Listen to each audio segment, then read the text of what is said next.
Alright guys, in this video I want to show you guys how you can reduce the keypad drift on the Wooting when you try to tap, because when you're trying to tap you might notice that the Wooting keypad, it like slips and slides all over the place on the table. So like, let me show you guys like what might happen when you're trying to play. So like, let's say you're trying to play with the Wooting right here, right? And then like when you're just playing, it kind of just slips and slides over the place and it like kind of drifts like you're playing mouse, and like it's kind of annoying because you kind of have to like reach it so you can like stop doing that shit. So I'm just gonna give like a really quick answer to this. So the way that I solved this, I got one of like these big ass mouse pad things. So like you can see like this big ass mouse pad, and what this mouse pad does is that it basically adds like more friction so that the Wooting doesn't like slip and slide over the place. Like you see, it's a lot more difficult to actually move it, and like if you're trying to tap like this, it doesn't really move that much. You don't have to like get this big ass mouse pad. You can just get like a really small one and you'll just like work fine. There's another method that I also want to show you guys where it did work for me when I didn't have the mouse pad. So you basically press on this very hard, like on the rubber surface, because you see there's like a rubber surface on like the bottom of the Wooting, like that's what's in contact with the wooden table, right? So you want to press really hard like this way, and what that does is that it basically increases the coefficient of friction between like the table and like the Wooting like rubber surface, and that basically increases the amount of force that you need to actually like make it actually move. So like you're tapping like this, right? And you see kind of like it just like stays on the table, and if for you to actually move it, you kind of have to like press really hard. So like you see that like it took a while. Like if you just move it like it's kind of just chilling like this and you didn't do that, then like, you know, eventually it kind of like goes all over the place. I mean, I just did it so like the rubber surfaces like it's a bit stimulated, but you can try that. Like you just press it like that. So those are like my methods for how you can reduce the Wooting keypad drift. But I also want to point you guys to how you can troubleshoot with this. I'm just gonna show you guys the physics behind the keypad Wooting thing.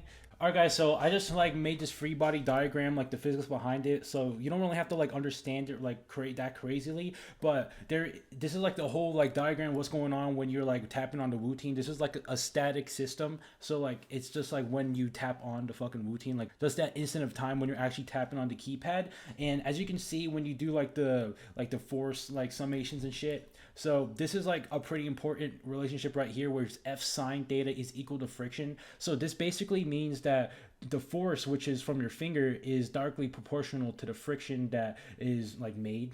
Because how friction works is that there's like a threshold of friction that you want to like go over when you're pressing on the Wooting. This threshold of friction is called static friction. It's like a range of force that you can emit onto the Wooting so that it doesn't actually move. And then once it's like past that point, you go into dynamic friction.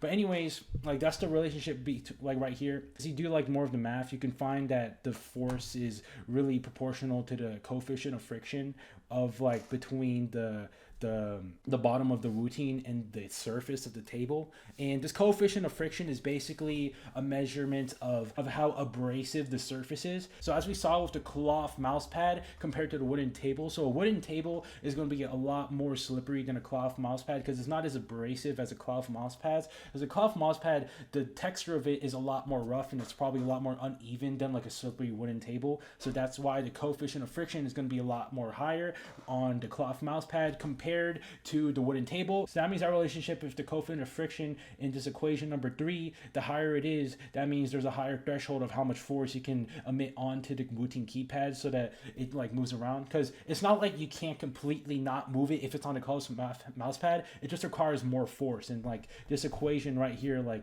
basically defines that. So that's kind of like the static mechanism behind why the Wooting like the friction behind it works. And the general protocol for you to reduce the keypad drift is to get a surface with a lot more friction than the surface you're currently working on. And I would recommend using like a mouse pad or like a cloth. Like you can even use like a fucking t-shirt or something instead. But that's pretty much all I got for you guys, and yeah, thanks for watching. Hey guys, in this video I'm going to be showing you guys how to reduce fucking balls.